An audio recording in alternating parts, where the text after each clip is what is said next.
नमस्कार and study point पर आप सभी का स्वागत है।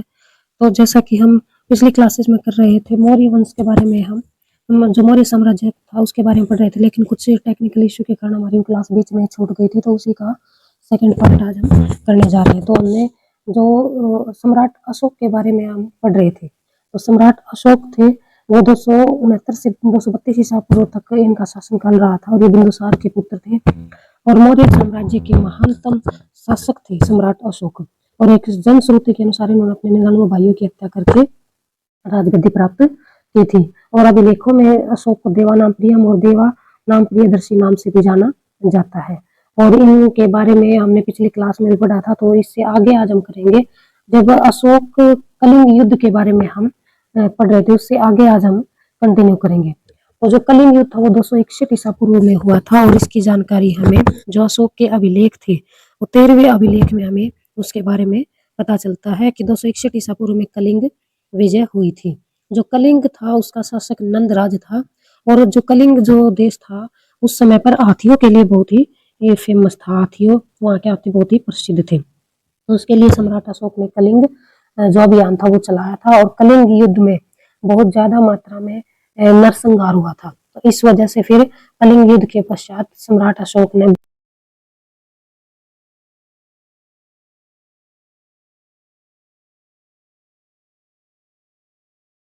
वर्ष में ये एक सेकंड रुकिए। जो कलिंग युद्ध है राज्याभिषेक के 8 वर्ष के पश्चात हुआ था और इसमें 1 लाख लोगों की मृत्यु हो गई थी। और इस युद्ध के बाद भौतिक विजय की नीति को त्याग के भेरी घोष के स्थान पर उन्होंने धम्म घोष की नीति अपनाई थी, जिसमें सांस्कृतिक विजय की नीति को मुख्य माना गया था। और बौद्ध धर्म के प्रचार के लिए उन्होंने अपने पुत्र महेंद्र और पुत्री संघमित्रा को श्रीलंका भेजा था। और बौद्ध जो धर्म का प्रचार करने के लिए महामात्र की नियुक्ति भी सम्राट अशोक ने की थी। और 13वें शिलालेख में 5 यवन राजाओं का उल्लेख है जहाँ पर उन्होंने धर्म प्रचारक भेजे थे, जहाँ पर उन्होंने धर्म का प्रचार करने के लिए विदेशों में अपने जो अधिकारी थे उनको भेजा था, जिन्हें धर्म प्रचारक या धर्म महामात्र कहा जाता है। अशोक ने बौद्ध संगति का भी आयोजन करवाया था। जो तीसरी बौद्ध संगति थी, तीसरी बौद्ध सभा थी, उसका आयोजन करवाया था पाटलिपुत्र में 251 ईसा पूर्व में। और इसके अध्यक्ष थे मोगलीपुत्र तीस। और इस समय पर जो जैसे सुत पिटक थे, सुत पिटक जो पिटक थे, 3 पिटक थे, त्रिपिटक थे, उसमें सुत पिटक, अभिधम पिटक और विनय पिटक। तो जो अभिधम पिटक था उसका संकलन का जो कार्य है वो भी सम्राट अशोक ने करवाया था। तो फिर आगे है, यहाँ तक हमने कंप्लीट कर लिया था पिछली क्लासेस में हमने यहाँ तक किया था। जो अशोक के अभिलेख हैं उनको 1837 में सबसे पहले जेम्स प्रिंसेप थे, उन्होंने पढ़ा था, उन्होंने उसके बारे में बताया था। और अशोक के बारे में जैसे थोड़ी सी और इन्फॉर्मेशन भी, जैसे अशोक ने लुम्बिनी को धार्मिक करों से मुक्त कर दिया था और अशोक ने उपगुप्त से बौद्ध धर्म की जो दीक्षा है वो प्राप्त की थी। और साथ ही वो जो आजीविक थे उनके लिए इन्होंने गुफाओं का निर्माण करवाया था, जिसमें कर्ण चौपाड़, सुदामा, विश्व झोपड़ी नामक गुफाओं का इन्होंने निर्माण करवाया था। और अशोक की माता का नाम शुभद्रंगी था, जो एक ब्राह्मण की पुत्री थी। और अशोक की पत्नियां थी वो असंधमित्रा और कारुवाकी थी। कारुवाकी के पुत्र का नाम तीवर था। जो अशोक और कारुवाकी का पुत्र था वो तीवर था। और अशोक की एक अन्य पत्नी थी वो नागदेवी थी, जिससे महेंद्र और संघमित्रा पुत्र और पुत्री का जन्म हुआ था, जो बाद में फिर धर्म प्रचार के लिए जो श्रीलंका में गए थे। फिर अशोक ने कलिंग विजय के पश्चात है अपना एक धर्म चलाया था। जो कलिंग युद्ध के भीषण रक्तपात को देखकर अशोक का हृदय है वो परिवर्तित हो गया था और उसने भविष्य में हिंसा न करने की नीति अपनाई थी और अहिंसा की नीति को अपना लिया था और बौद्ध धर्म में दीक्षा ग्रहण की थी। और एक नए मत का संस्थापक अशोक बन गया था, जिसे अशोक का धम्म कहते हैं। अशोक का धम्म के मुख्य जो सिद्धांत थे वो थे कि भाई बड़ों का आदर करना चाहिए, छोटों के प्रति उचित व्यवहार करना चाहिए और सत्य भाषण, हमेशा सत्य भाषण करना चाहिए, दान करना चाहिए, सत्य का पालन करना चाहिए, धार्मिक सहनशीलता होनी चाहिए, अहिंसा का पालन करना चाहिए, पवित्र जीवन होना चाहिए और मनुष्य के कर्म है वो शुभ होने चाहिए। तो ये अशोक के जो धर्म थे उसके मुख्य सिद्धांत थे। फिर है जो सम्राट अशोक था, उसने अपनी जो प्रशासनिक व्यवस्था थी वो कैसी बना रखी थी। तो जो मौर्य साम्राज्य का जो प्रशासन है वो कैसा था, तो मौर्य वंश का जो राजकीय चिन्ह था वो मयूर या मोर था। और सम्राट अशोक ने 84,000 स्तूपों का निर्माण करवाया था। सम्राट अशोक ने 84,000 स्तूपों का निर्माण करवाया था, जिसमें जो भाब्रू अभिलेख है वो सबसे बड़ा अभिलेख है। और मौर्य प्रशासन है, सत्ता का जो केंद्रीयकरण है वो राजा के हाथ में था, लेकिन फिर भी राजा है वो निरंकुश नहीं था। राजा शीर्ष पर था लेकिन निरंकुश नहीं था, मतलब वो जनता की जो भावनाएं हैं उनको सिरोपरि रखता था। राजा धर्म प्रवर्तक भी था, सामाजिक व्यवस्था का संचालक भी था। ये सभी कौटिल्य ने अपनी पुस्तक अर्थशास्त्र में बताया है। फिर शीर्ष अधिकारी कौन कौन थे। तीर्थ विभाग अर्थशास्त्र में 18 तीर्थों का वर्णन है।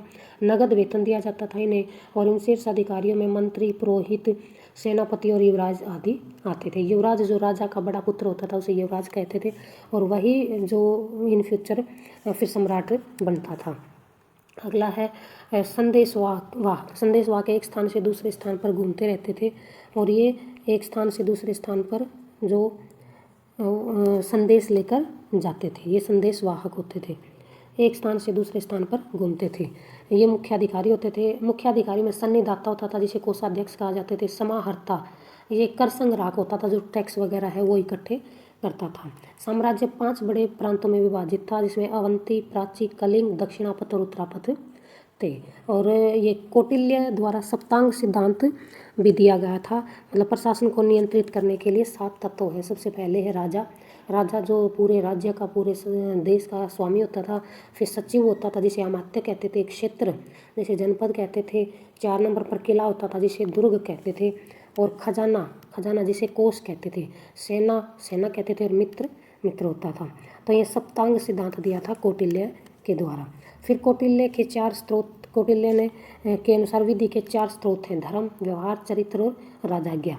कहीं भी कानून कायम रखने के लिए, कानून व्यवस्था कायम रखने के लिए या तो धर्म के द्वारा कानून स्थापित किया जा सकता है, या व्यवहार के द्वारा, या चरित्र के द्वारा, या राजाज्ञा के द्वारा।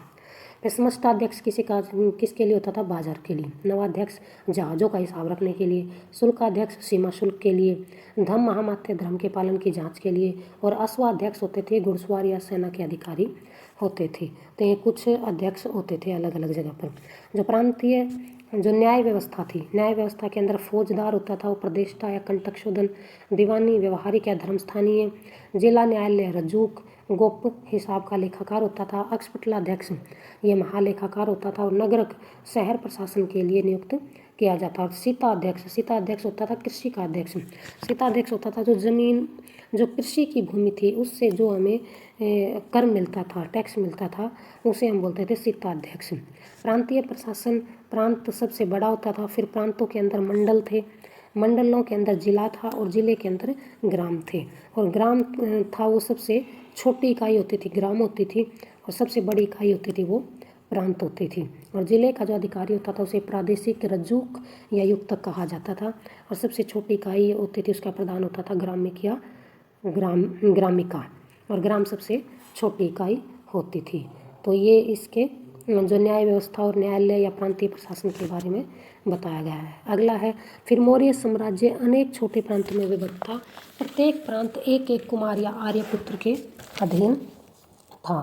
तो ये प्राच्य प्रदेश है, इसमें कलिंग है, कलिंग जिसकी राजधानी तोसली थी, उत्तरापथ जिसकी राजधानी तक्षशिला थी, अवंती जिसकी राजधानी उज्जैनी थी, और दक्षिणापथ जिसकी राजधानी स्वर्णगिरी थी। तो ये प्राच्य प्रदेश थे, और इनकी जो मुख्य राजधानी थी वो पाटलिपुत्र थी। फिर उस समय पर जो मौर्य साम्राज्य की जो नगर व्यवस्था थी वो कैसी थी?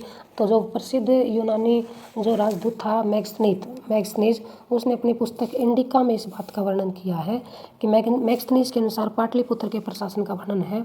एस्ट्रोनोमई नगर का प्रमुख होता था। एग्रोनोमई जिले का अधिकारी होता था। और नगर प्रशासन है वो 30 सदस्यों के समूह द्वारा संचालित होता था, जिसमें 6 समितियाँ होती थी, और प्रत्येक समिति के अंदर 5 सदस्य होते थे। तो टोटल 30 सदस्य होते थे, और 6 समिति होती थी, और प्रत्येक समिति में 5 सदस्य होते थे। और ये 5 समिति, इनके क्या क्या कार्य होते थे। पहली समिति होती थी, उसका था जल सेना की व्यवस्था करना। दूसरी जो समिति थी, यातायात और रसद की व्यवस्था करना, खाने पीने की व्यवस्था करना। जो तीसरी समिति थी, पैदल सैनिकों की देख रेख करती थी। चौथी समिति थी, वो अश्वरोही या जो घुड़सेना थी उसकी देख रेख करती थी। और पंचमी समिति थी, वो गज सेना या हाथियों की सेना की व्यवस्था देखती थी। छठी जो थी, वो रथ सेना की व्यवस्था देखती थी। तो ये समितियाँ थी, 6 समितियाँ थी और प्रत्येक के अंदर 5-5 सदस्य थे। फिर प्लिनी के अनुसार, जैसे सैन्य प्रशासन जो था, सैन्य छावनियों को गुल्म कहते थे और सैनिकों के वेतन को गुल्मदेह बोलते थे। मौर्य साम्राज्य के अंतर्गत ये शब्दावली थी, गुल्म और गुल्मदेह। और जो प्लिनी एक दार्शनिक था, इसने बताया था कि जो मौर्य साम्राज्य था उसके अंदर 6 लाख पैदल सिपाही थे। जो सेना थी, सेना के अंदर 6 लाख पैदल सिपाही, 30,000 घुड़सवार थे, 9,000 हाथी थे और 8,000 अश्वचालित रथ या जो घोड़ों द्वारा चलाए जाने वाले रथ थे वो थे। ये सेना थी मौर्य साम्राज्य की।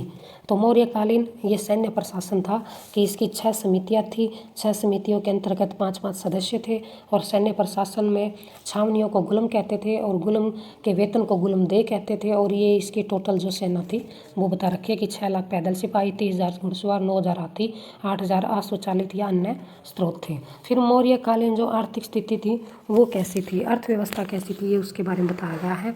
तो अर्थशास्त्र के अनुसार, जो चाणक्य का जो अर्थशास्त्र था उसके अनुसार इसमें 18 विभागों का उल्लेख किया गया था। मौर्यकालीन जो 18 विभाग थे उनका वर्णन किया गया था। और मौर्यकालीन में चांदी की आहत या मुद्राएं चलती थी जिन पर मयूर, पर्वत और अर्धचंद्र की जो आकृति है वो अंकित होती थी। एक इसमें जो खेती करते थे वो उपज का 1/6 भाग राजा को टैक्स के रूप में देते थे। और बलि एक प्रकार का भू राजस्व होता था। और राजकीय भूमि से, जो हमने ऊपर पढ़ा था कि सीताध्यक्ष वो होता था जो राजकीय भूमि से होने वाली आय को सीता कहते थे और उसका जो अध्यक्ष था उसे हम सीताध्यक्ष कहते हैं। और भारत का व्यापार भी रोम, फारस, सीरिया, मिस्र आदि अन्य देशों के साथ होता था। फिर है इसमें जो राजकीय मुद्रा थी, मौर्यकालीन जो राजकीय मुद्रा थी वो पण थी। लेकिन उस समय पर मौर्य काल में चांदी की मुद्राएं थी, चांदी की हाथ मुद्राएं भी थी, जो अभी मैंने बताई है कि जिनके ऊपर मयूर, पर्वत और अर्धचंद्र आदि अंकित थे। लेकिन उनकी जो राजकीय मुद्रा थी उसे पण कहा जाता था। तो ये इंपॉर्टेंट क्वेश्चन है कि मौर्यकालीन जो राजकीय मुद्रा थी उसे क्या कहा जाता था, पण कहा जाता था। इन्हें आहत या पंचमार्क मुद्राएं भी कहा जाता था। ये चांदी की बनी होती थी, इन पर मोर, पर्वत, अर्धचंद्र अंकित थे। इन्हें करसार्पण या धरण भी कहा जाता। करसार्पण चांदी का सिक्का तथा धरण कहा जाता था। काकणी और अर्ध काकणी, जो करसापण और धरण है वो चांदी के सिक्के होते थे और काकणी और अर्ध काकणी है वो तांबे के सिक्के होते थे। तो ये भी अगर एग्जामिनर ज़्यादा डीपली पूछ लेता है कि काकणी और अर्ध काकणी के किस धातु के बने होते थे, तो तांबे के। और जो आहत मुद्राएं थी वो किससे बनी होती थी, वो चांदी से बनी होती थी। फिर कर के रूप में, कर टैक्स कैसे दिया जाता था, उपज के चौथे भाग से छठा भाग कर के रूप मूल्य को दिया जाता था। अर्थशास्त्र के अनुसार राज्य में 27 अध्यक्ष नियुक्त किए गए थे जो राज्य की आर्थिक गतिविधियों का नियमन करते थे। और प्रमुख जो बंदरगाह थी, जो बड़ौच थी और ताम्रलिप्ति थी, बड़ौच पश्चिम में थी और ताम्रलिप्ति पूर्व में अवस्थित थी। ये प्रमुख हमारी जो उस समय की बंदरगाह थी। फिर अगला है मौर्यकालीन सामाजिक स्थिति कैसी थी। मैक्सनीज जो इंडिका का लेखक है उसने बताया है कि भारतीय समाज है वो 7 वर्गों में विभाजित था। भारतीय समाज को उसने 7 वर्गों में विभाजित बताया है, जिसमें दार्शनिक, किसान, शिकारी, पशुपालक, शिल्पी, कारीगर, योद्धा और निरीक्षक और गुप्तचर, अमात्य और सभासद नामक वर्ग आते हैं। स्त्रियों को पुनर्विवाह और नियोग की अनुमति इस समय पर दी गई थी कि स्त्रियां पुनर्विवाह भी कर सकती थी और नियोग भी कर सकती थी। सम्भ्रांत घर की जो स्त्रियां होती थी, जो उच्च घरानों की स्त्रियां होती थी, वो घर में ही रहती थी। और कौटिल्य ने इन्हें अनिष्कासिनी कहा है। जो सम्भ्रांत घर की स्त्रियां होती थी उन्हें अनिष्कासिनी कहा। मैक्सनीज स्ट्रेबी ने बताया है कि भारत में दास प्रथा नहीं थी। जो मैक्सनीज था उसने बताया कि भारत में दास प्रथा नहीं थी। कौटिल्य द्वारा अर्थशास्त्र में मौर्यकालीन समाज में अनेक वर्णकार जातियों का उल्लेख किया है, जिसमें अम्बवष्ट, निषाद, मागध, सुत और वेद आदि आते हैं। तो ये उस समय की है जो सामाजिक व्यवस्था थी। अगला है ये, जैसे ये एक अभिलेख, एक स्तंभ लेख दिखाया गया है कि जो मौर्यकालीन स्तंभ लेख हैं वो किस तरह के दिखाई देते थे। तो ये उनकी जो लिपि है या भाषा है उस समय की, और इनको पढ़ने में सबसे पहले जो जेम्स प्रिंसेप थे उन्होंने सफलता हासिल की थी। सबसे पहले अशोक के स्तंभों को जेम्स प्रिंसेप ने पढ़ा था। तो ये मैंने एक इमेज, एक चित्र यहाँ पर आपको दिखाया है। जेम्स प्रिंसेप ने इस लिपि को पढ़ा था। ये अशोक के अभिलेखों की लिपि थी। अगला है मौर्यकालीन सैन्य व्यवस्था। जैसे ये मैंने पहले भी बताया है कि यूनानी इतिहासकारों के अनुसार चंद्रगुप्त की सेना में 6 लाख पैदल थे, 30,000 अश्वरोही थे, 9,000 गज सेना थी, गज मीन्स हाथियों की सेना थी, और 8,000 रथ सेना थी। मैक्सनी के अनुसार जो सैन्य व्यवस्था थी, सैन्य व्यवस्था के लिए एक अश्व विभाग की स्थापना की थी जिसमें 30 सदस्य थे। 5-5 सदस्य की समितियाँ, 6 समितियाँ बताई गई थी। उच्च अधिकारियों को अध्यक्ष कहा जाता था। और कौटिल्य के अनुसार राजा को परिस्थिति के अनुसार 3 प्रकार का युद्ध करना चाहिए। तो कौटिल्य ने 3 प्रकार के युद्ध की बात बताई है। सबसे पहला है प्रकाश युद्ध। प्रकाश युद्ध है वो आमने सामने का युद्ध होता है। कोई भी सामने से अगर कोई युद्ध कर देता है तो आमने सामने युद्ध होता है प्रकाश युद्ध। ये कौटिल्य ने 3 प्रकार के युद्ध का वर्णन किया है। तो पहला है प्रकाश युद्ध, आमने सामने का युद्ध। दूसरा है कूट युद्ध, चालाकी अथवा छलबाजी से युद्ध किया जाता था। और तीसरा है तृष्ण युद्ध, जो अप्रत्यक्ष युद्ध होता है। शत्रु राज्य में गृह युद्ध छिड़वा दिया जाता था, आपस में उनको लड़वा दिया जाता था और फिर उसका फ़ायदा उठाया जाता था। तो 3 प्रकार के युद्ध कौटिल्य ने राजा को बताए हैं कि 3 प्रकार से युद्ध करने चाहिए। ये थी मौर्यकालीन सैन्य व्यवस्था। अगला है ये, जैसे ये हमने ये पढ़ लिया है, तो ये हमारा जो मौर्यकालीन है, ये जो समय है वो कंप्लीट हो गया है। मौर्यकालीन जो हमने सैन्य व्यवस्था, सामाजिक व्यवस्था, अर्थव्यवस्था, प्रशासनिक व्यवस्था, ये सभी हमने कवर कर लिया है। आगे कुछ क्वेश्चन दिए गए हैं PYQ, इसको भी हम देखते हैं कि किस तरह के क्वेश्चन इसमें पूछे जाते हैं। तो ये एक सूची दी गई है, सूची 1 को सूची 2 से सुमेलित करना है और बताना है कि कौन सा इसका आंसर आएगा। तो ये कुछ नाम दिए गए हैं और इस तरफ इनके ओरिजिनल नाम दिए गए। तो चंद्रगुप्त को और किस नाम से जाना जाता था, बिंदुसार को किस नाम से जाना जाता था, अशोक को किस नाम से जाना जाता था, चाणक्य को किस नाम से जाना जाता था। तो जो आपको सबसे ईजी लगे पहले उसी को मिलाइए। जैसे चाणक्य है, चाणक्य का जो बचपन का नाम है वो विष्णुगुप्त था। तो चाणक्य का बचपन का नाम विष्णुगुप्त था। तो D का 4, तो D देखिए किस में D का 4 है, तो जिसमें नहीं है उसको हम पहले ही काट देंगे। तो ये 2 ऑप्शन हमारे कट गए। फिर है अशोक। अशोक को हम किस नाम से जाना जाता था, तो सम्राट अशोक को प्रियदर्शी या प्रियदर्शी नाम से जाना जाता था। तो C का 1। अब देखिए कि C का 1 किस में है, तो C का 1 इस C पार्ट में, तो हमारा आंसर ये हो जाएगा। A का 2। चंद्रगुप्त को किस नाम से जाना जाता था, सेंड्रो कोट्स के नाम से। और बिंदुसार को किस नाम से जाना जाता था, अमित्रघात के नाम से जाना जाता था। इसका मतलब है अमित्रघात का मीन्स है शत्रु का विनाश करने वाला। अमित्रघात का मतलब है शत्रु का विनाश करने वाला। तो इसका आंसर आ जाएगा C। मौर्य काल में सीता से क्या अभिप्राय था, सीता से क्या तात्पर्य था, तो सीता एक देवी थी, एक धार्मिक संप्रदाय था, राजकीय भूमि से प्राप्त आय थे, अवसर भूमि थी। तो सीता का मतलब था राजकीय भूमि से प्राप्त आय। जो राजकीय भूमि थी उससे जो आय मिलती थी उसे हम सीता कहते थे, और इसका अध्यक्ष जो होता था उसे हम सीताध्यक्ष कहते थे। तो ये इसका आंसर आ जाएगा C। अगला जो क्वेश्चन है, सांची का स्तूप किसने बनवाया था, तो जो सांची का स्तूप है वो सम्राट अशोक ने बनवाया था। अगला क्वेश्चन है, अशोक के शिलालेखों को पढ़ने वाला प्रथम अंग्रेज कौन था, तो ये अशोक के शिलालेखों को पढ़ने वाला प्रथम जो अंग्रेज था वो जेम्स प्रिंसेप था। कलिंग युद्ध की विजय और क्षत्रियों का वर्णन अशोक के किस अभिलेख में मिलता है, तो कलिंग विजय का वर्णन है वो हमें अशोक के 13वें अभिलेख में मिलता है। कलिंग युद्ध के बारे में पता चलता है कि कलिंग राज के साथ युद्ध किया था, उसके बाद अशोक ने बौद्ध धर्म को अपना लिया था। तो ये सभी जानकारी हमें शिलालेख 13वें शिलालेख से हमें मिलती है। अगला जो क्वेश्चन है, मैक्सनीज की पुस्तक का नाम क्या था, तो मैक्सनीज एक यूनानी दार्शनिक था जो भारत में आया था, और इसकी जो पुस्तक थी उसका पुस्तक का नाम था इंडिका। मैक्सनीज ने भारतीय समाज को कितनी श्रेणियों में बांटा था, तो मैक्सनीज ने भारतीय समाज को 7 श्रेणियों में बांटा था। पाटलिपुत्र में स्थित चंद्रगुप्त का महल मुख्यतः बना था, तो किस चीज़ से बना था, पाटलिपुत्र में जो चंद्रगुप्त मौर्य था उसका महल किस चीज़ से बना था, लकड़ियों से बना था। किस चीज़ से बना था, लकड़ियों से बना था। अगला जो क्वेश्चन है, कलिंग विजय के उपरांत अशोक महान ने निम्नलिखित किस धर्म को अंगीकार किया था, तो कलिंग युद्ध में जो भारी नरसंहार के बाद में सम्राट अशोक ने बौद्ध धर्म को अपना लिया था और अपना एक विशेष धर्म चलाया था जिसे अशोक का धर्म भी कहते हैं। और फिर उसने बौद्ध धर्म के प्रचार प्रसार के लिए अपने पुत्र और पुत्रियों को भी विदेशों में भेजा था। तो इसका आंसर आएगा बौद्ध धर्म। प्राचीन भारत का वह प्रसिद्ध शासक जिसने अपने जीवन के अंतिम दिनों में जैन धर्म को धारण कर लिया था वो थे चंद्रगुप्त मौर्य। कौन थे?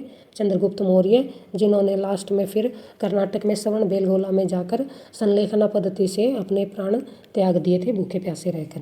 निम्नलिखित में से कौन मौर्य वंश का शासक नहीं है? तो यहाँ पर मौर्य वंश का शासक कौन नहीं है? तो चंद्रगुप्त मौर्य भी है, बिंदुसार भी है और अशोक भी है, जबकि अजातशत्रु है वो इस वंश के शासक नहीं थे। तो अगला क्वेश्चन है, चाणक्य का अन्य नाम क्या था? तो चाणक्य का अन्य नाम क्या था? चाणक्य का जो अन्य नाम था वो था विष्णुगुप्त। तो इस क्वेश्चन का आंसर आ जाएगा विष्णुगुप्त। बिंदुसार ने विद्रोहियों को कुचलने के लिए अशोक को कहाँ भेजा था? तो बिंदुसार ने विद्रोहियों को कुचलने के लिए अशोक को तक्षशिला में भेज दिया था, तक्षशिला में भेजा था और फिर वहाँ का प्रमुख भी उसको नियुक्त कर दिया था। निम्नलिखित में से वह व्यक्ति कौन है जिसका नाम देवा नाम प्रियदर्शी था या देवताओं का प्रिय? तो ये नाम था मौर्य सम्राट अशोक का। तो इसका आंसर आ जाएगा ए, मौर्य सम्राट अशोक। तो ये थे कुछ प्रीवियस ईयर के क्वेश्चन जो आज की क्लास में हमने देखे हैं, और जो पिछली क्लास का कुछ पार्ट जो छूट गया था वो भी हमने इसमें कवर किया है। तो आशा करती हूँ कि आपको ये क्लास अच्छी लगी होगी। आगे हम अगली क्लास में अगला टॉपिक लेकर मैं आपके सामने फिर उपस्थित होंगे। मौर्योत्तर साम्राज्य के बारे में अगली क्लास में हम पढ़ेंगे। तब तक के लिए धन्यवाद। अगर आपको क्लास अच्छी लगे तो चैनल को लाइक और सब्सक्राइब ज़रूर करें और शेयर भी ज़रूर करें। धन्यवाद।